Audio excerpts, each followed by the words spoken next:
تو میرے نبی نے فرمایا پہلی بات کسی کو دھوکہ نہ دینا.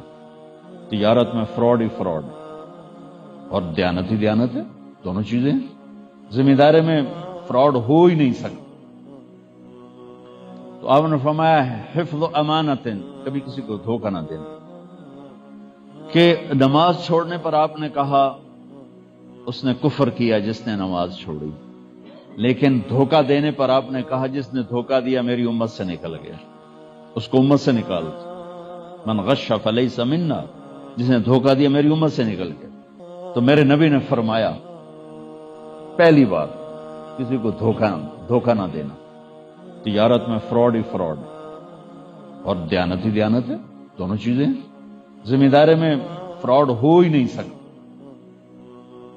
تو آپ نے فرمایا حفظ امانت، کبھی کسی کو دھوکہ نہ دینا.